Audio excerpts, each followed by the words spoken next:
O Senhor esteja convosco. Ele está no meio de nós. Proclamação do Evangelho de Jesus Cristo segundo João. Glória a vós, Senhor.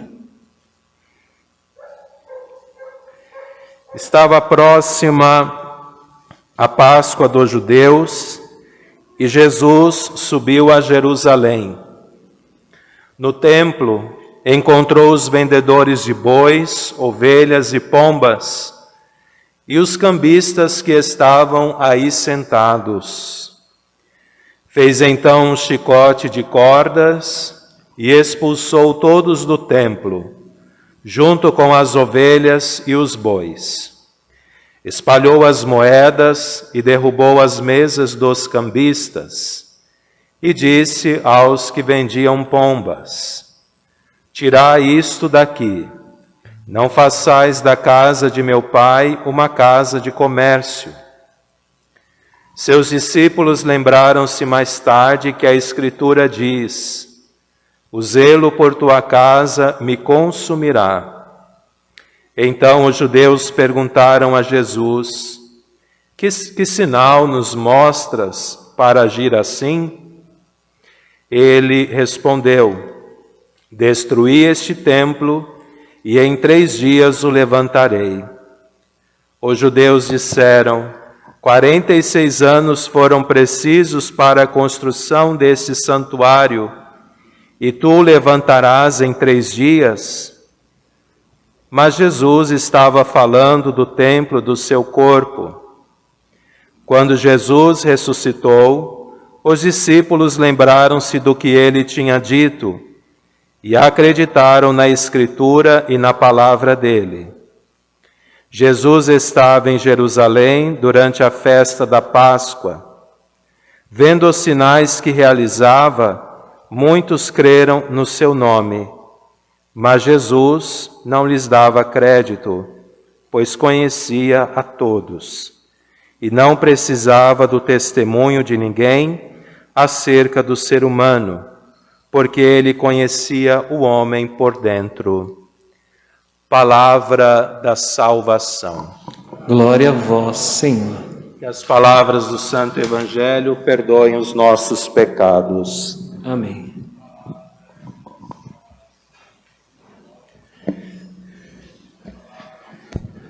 Queridos irmãos e irmãs, hoje nós celebramos o 3º domingo da Quaresma. E seria importante, nesta caminhada quaresmal, penitencial que estamos realizando, rememorar todo o itinerário que fizemos até aqui. Na primeira semana, o 1º domingo da Quaresma, nós ouvimos as tentações que nosso Senhor sofreu no deserto após o seu batismo. Jesus foi conduzido pelo Espírito Santo para o deserto. E o deserto não pode ser comparado apenas como lugar da tentação, o cenário do demônio, do espírito impuro, mas o deserto é um lugar de preparação, um lugar de oração, um lugar de renovação espiritual. Assim aconteceu com o povo de Deus, que caminhou 40 anos pelo deserto até chegar à terra prometida. Elias caminhou 40 dias e 40 noites até chegar no Monte Santo, o Horebe, para ouvir a palavra do Senhor. E nosso Senhor Jesus Cristo, como acabei de falar, antes do seu ministério, antes da sua missão pública, também vai para o deserto, para se preparar, para instaurar, pregar o reino de Deus.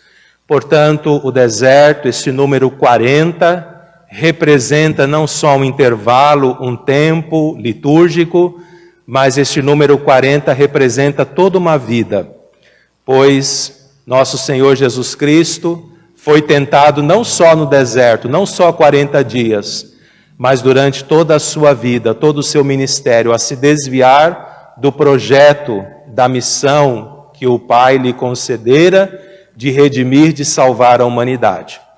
E assim também nós percorremos este deserto, ou seja, toda a nossa vida é um deserto, é uma caminhada penitencial, é uma preparação rumo não simplesmente à Páscoa litúrgica, que celebraremos daqui 3, 4 semanas, mas rumo à nossa Páscoa definitiva, a nossa passagem. Páscoa é um termo hebraico, Pessá, que significa passagem, passagem da morte para a vida, do pecado para a graça.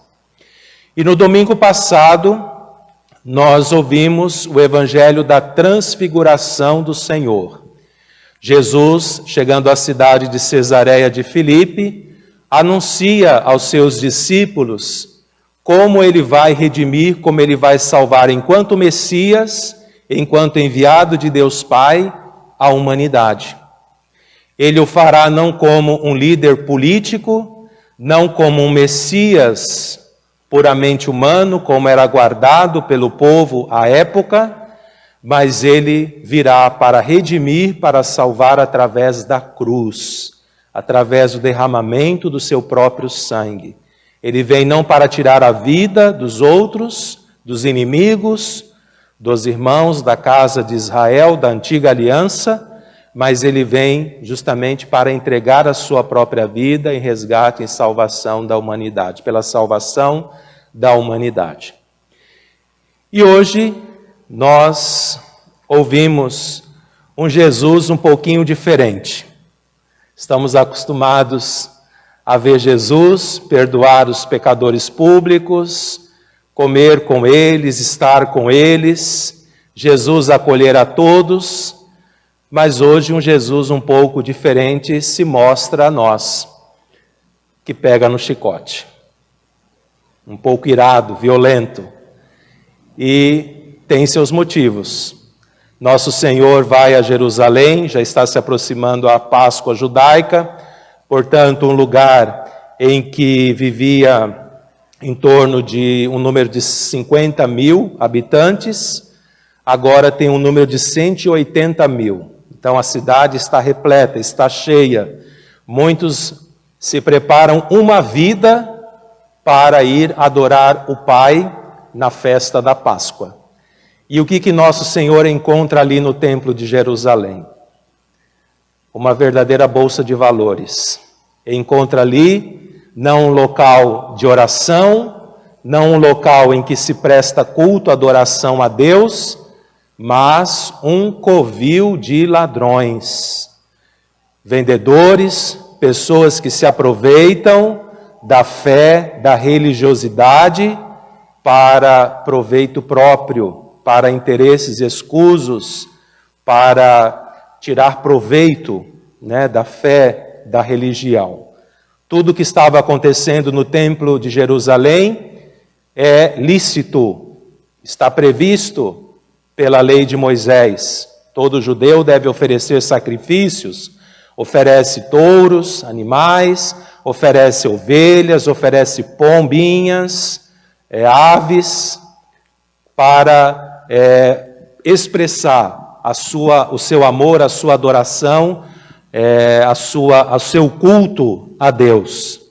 Mas havia a religião, o rito havia se desvirtuado muito daquilo que era o ideal proposto na lei mosaica, na lei de Deus.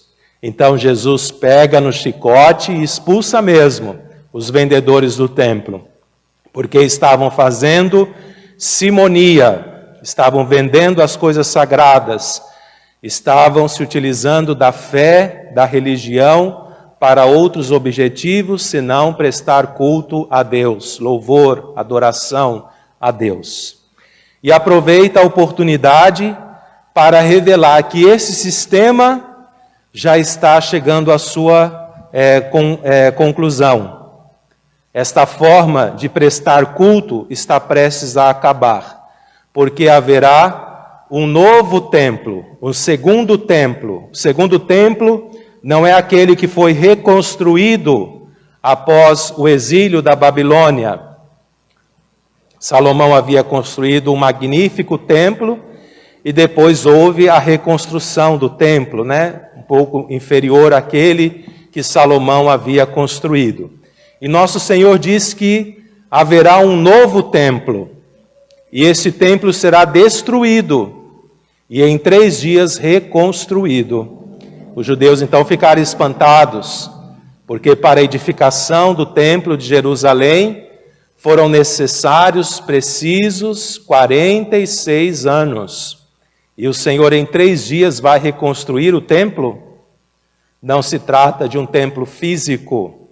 O templo que o Senhor está dizendo, o santuário, a igreja, a basílica, que o Senhor está se referindo, não é o templo de Jerusalém, não é o edifício da matriz Santo Antônio, do Caxingui, não é uma igreja física, não é uma catedral de pedras mortas, mas é o templo que é a igreja, que é o seu próprio corpo e do qual todos nós fazemos parte. Vai dizer o documento conciliar Lumen Gentium, a igreja é o sacramento universal de Cristo, porque a igreja é o corpo místico de nosso Senhor Jesus Cristo. E ela tem 2 facetas. Nós temos a igreja visível, nós temos a igreja hierárquica, com todos os seus dons, com todos os seus ministérios, com todos os seus carismas, e nós temos a igreja invisível, a igreja espiritual, a Jerusalém celeste, a Jerusalém do alto. E o cabeça da igreja, a cabeça deste corpo místico é Cristo Jesus. E como vai dizer São Pedro, nós também formamos este grande corpo do Senhor. E nós somos este templo do Senhor. Nós somos como que pedras vivas, não pedras mortas. Este templo, esta igreja que é consagrada a Deus, que é dedicada ao culto, é chamada de igreja, não no sentido próprio, mas porque nós somos a igreja.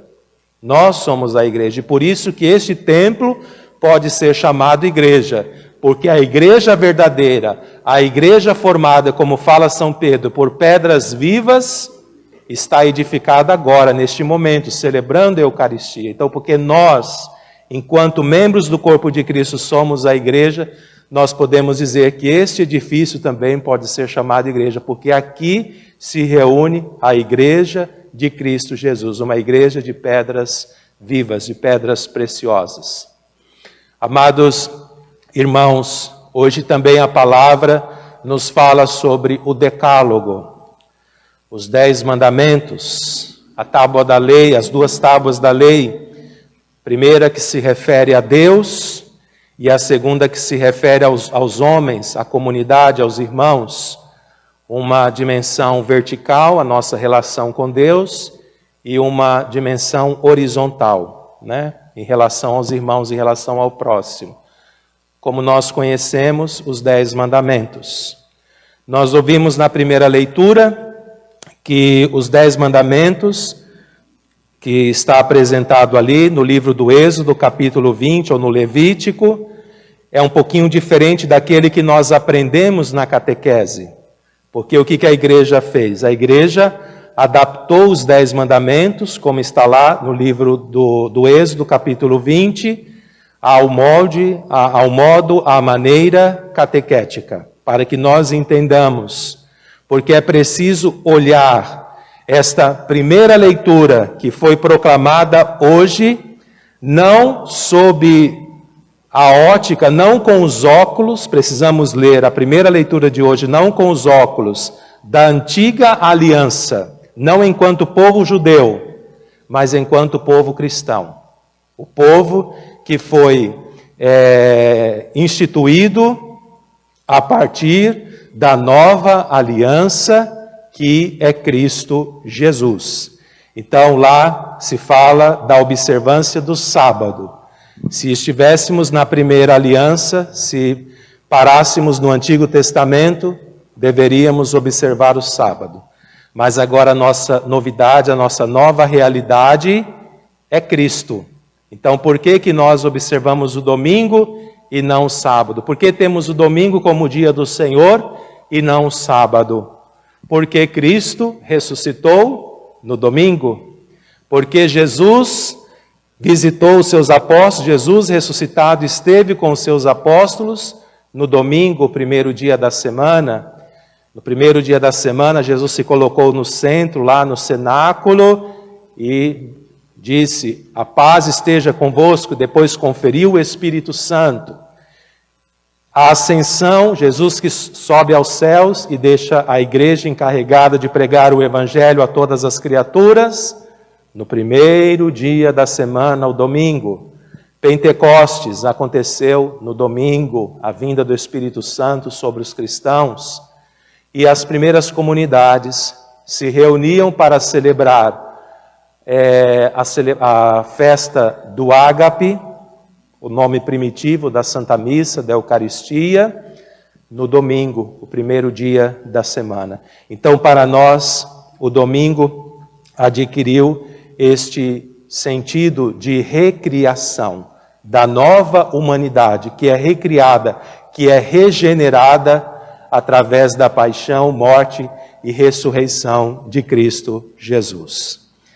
Peçamos, amados irmãos e irmãs, nesta Eucaristia, que o Senhor nos conceda a graça de olhar os mandamentos, de olhar os 10 mandamentos, a lei, os preceitos do Senhor, as leis também emanadas pela Igreja. A Igreja cria leis, normas, para que nós possamos viver bem a lei divina, a lei natural, que é a lei que foi inscrita por Deus no coração do homem.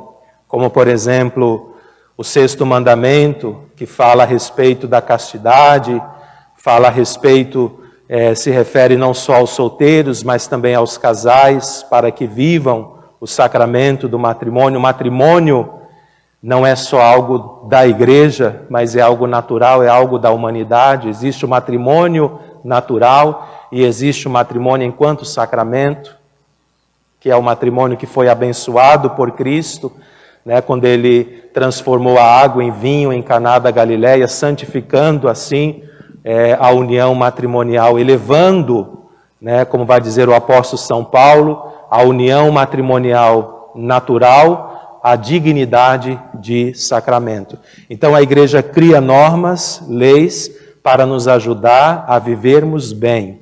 As leis eternas, as leis naturais, ou seja, as leis que foram promulgadas pelo divino legislador, por Deus mesmo, está impressa no coração do homem. As leis divino-positivas, que foram as leis reveladas por Jesus Cristo, como, por exemplo, os 7 sacramentos, que foram revelados por nosso Senhor, que foram instituídos por Cristo Jesus. Então, as leis positivas, as leis das autoridades religiosas, humanas, devem sempre visar isto: tutelar, proteger a lei divina, a lei eterna e a lei natural. Então peçamos a graça de vivermos os mandamentos do Senhor não como um peso, mas como uma tutela, uma garantia, uma segurança para que nós possamos alcançar a felicidade neste mundo sem perder de vista a felicidade eterna. É quando nós temos um equipamento e nós temos um sentido, uma experiência comum. Não somos técnicos, não somos peritos. Então precisamos seguir a instrução, precisamos olhar, ler com atenção o manual para que usemos bem este equipamento. Então o Senhor, Ele nos criou e coloca também um manual de uso, no ser humano, para que ele possa, seguindo este manual, ele possa usar bem o seu livre arbítrio, para que ele possa usar bem dos seus dons, dos seus carismas, para o bem dos outros, para o bem da sociedade, para o bem de si mesmo e para louvar e agradar a Deus. Por fim, hoje e durante toda essa semana, devemos nos questionar a respeito de um ponto do Evangelho de hoje. Jesus fica irado porque ali se depara não com homens santos, mas com um covil de ladrões. Devemos nos questionar hoje: será que eu também não faço parte desse covil de ladrões quando eu roubo a glória de Deus? Aqueles homens estavam roubando a glória de Deus. E muitas vezes nós também roubamos a glória de Deus, quando não damos a Deus o louvor, a adoração que lhes são devidos, né? Muitas vezes Deus nos dá muito. Na nossa semana, por exemplo, nós temos mais de 140 horas para a gente viver, passear, trabalhar, fazer o que quiser. E o Senhor nos pede nesta semana apenas 1h15, 1h30. E nem sempre a gente é capaz, a gente está disposto a devolver a Deus este pouco que Ele nos pede. De certa forma, pertencemos ao covil de ladrões, porque também estamos roubando a glória de Deus. Não estamos dando a Deus o louvor, a adoração, o culto que Ele merece.